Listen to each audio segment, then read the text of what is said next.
এই যে গণতান্ত্রিক একটা ব্যবস্থা, এবং সেই গণতান্ত্রিক ব্যবস্থার জন্য এই ছাত্রদের, তোমাদেরই হয়তো বড় ভাই বোন, তোমরাও হয়তো কেউ কেউ রাস্তায় তোমরা নেমেছিলে, এবং এটা আমরা বারবার আমরা এটা স্মরণ করি, বারবার আমরা এটা মনে করি যে এই যে আমাদের দিক থেকে যে তোমাদেরকে যে ধন্যবাদ জানানো, আমরা তোমাদের কাছে কৃতজ্ঞ।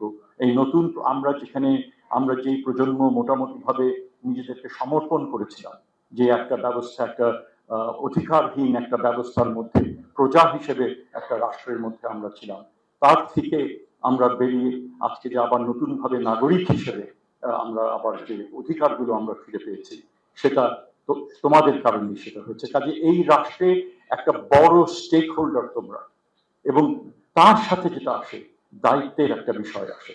আমার হয়তো নানান চাওয়া পাওয়া থাকতে পারে, আমার নানান দাবি দাওয়া থাকতে পারে, কিন্তু সেই দাবি দাওয়া আমার এমন ভাবে রাষ্ট্রের কাছে প্লেস করতে হবে যেটার জন্য আমি ন্যায্য, সঙ্গত, সংযত সেটার জন্য হয়। তার জন্য আমি জনদুর্ভোগ আমি যেন সৃষ্টি না করি। বিভিন্ন ক্ষেত্রে আজকে আমরা দেখি যে বিভিন্ন প্রতিষ্ঠানে অনেক সমস্যা রয়েছে, এবং আমার আগে যিনি ছোট্ট একটা বক্তব্য দিলেন যে আমাদের নানান সীমাবদ্ধতা রয়েছে, বাজেটের সীমাবদ্ধতা রয়েছে, এবং এখানে অনেক আকাশচুম্বী আমাদের চাহিদা, এবং তার মধ্যে কোনো অযৌক্তিকতা নেই, যৌক্তিক চাহিদা বিভিন্ন প্রতিষ্ঠানে, বিভিন্ন কলেজের রীতিমতো ক্লাস্টার খুলে পড়ছে, বিভিন্ন প্রতিষ্ঠানে এই ধরনের অবস্থার মধ্যে রয়েছে। আমরা সেগুলো ঠিক করতে চাই, কিন্তু আমাদের সম্পদ সেখানে সীমিত। এটার জন্য আমাদের দরকার প্রপার প্ল্যানিং, এবং সেটাই আমরা সেটা চেষ্টা করছি যাতে রিসোর্সেস গুলো কিনা হয়।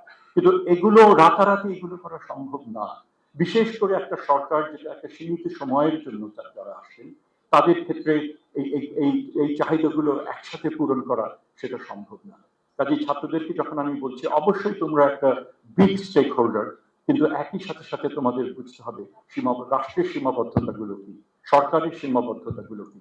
আমরা সেগুলো তোমরা মানে আমি আমি সেদিক থেকেই আমি তোমাদের সকল তোমাদের মানে তোমরা এখানে যারা আছো না, বিভিন্ন প্রতিষ্ঠানের শিক্ষার্থীদের আমরা বলছি যে অবশ্যই যে যে সমস্ত বিষয়গুলো নিয়ে তোমরা চিন্তিত, এবং তোমাদের এই দাবি দেওয়া কিন্তু মূলত হচ্ছে শিক্ষাকে আরো একটু বেগবান করা, আরো কার্যকর করা, এবং কোয়ালিটি এডুকেশন নিশ্চিত করা।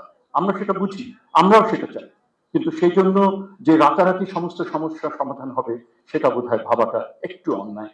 আমাদের প্রতি আরেকটু সদয় হবার জন্য আমি এই সুযোগে তোমাদেরকে সেই আহ্বান আমি এখানে জানাচ্ছি। আজকে যারা তোমরা এই পরীক্ষাগুলো দিয়েছো, একটা অত্যন্ত জটিল সময়ের মধ্যে তোমরা গিয়েছো। কোভিড তোমাদের পড়াশোনাকে একটা পর্যায়ে তোমাদেরকে ইম্প্যাক্ট করেছে, তারপরে এই যে গণ আন্দোলন, গণজোয়ার, এগুলোরও বোধহয় কিছু কিছু কোনো কোনো গ্রুপকে তোমাদেরকে তখন না করলেও এখন পড়াশোনার মধ্যে সেগুলো যেখানে রয়েছে সেখানে সেটা করেছে। কাজেই একটা অস্থির পরিবেশ, একটা একটা একটা অনিশ্চয়তার মধ্যে দিয়ে আমরা হয়তো যাচ্ছি, কিন্তু নিশ্চয়ই আমরা মনে করি সবাই যদি আমরা দায়িত্বশীলতার সাথে আমরা যদি পরিবেশকে মোকাবেলা করি, আমরা চেষ্টা একে অপরকে বুঝতে পারি, আমাদের যে যে সমাধানগুলো সেগুলো যদি আলাপ আলোচনার মধ্যে নির্দিষ্ট করতে পারি, এবং যৌক্তিকভাবে সেখানে যদি সম্পদ যদি আমরা রিসোর্স মোবিলাইজ করতে পারি, তাহলে এই সমস্যাগুলো সমাধান করা অবশ্যই সম্ভব।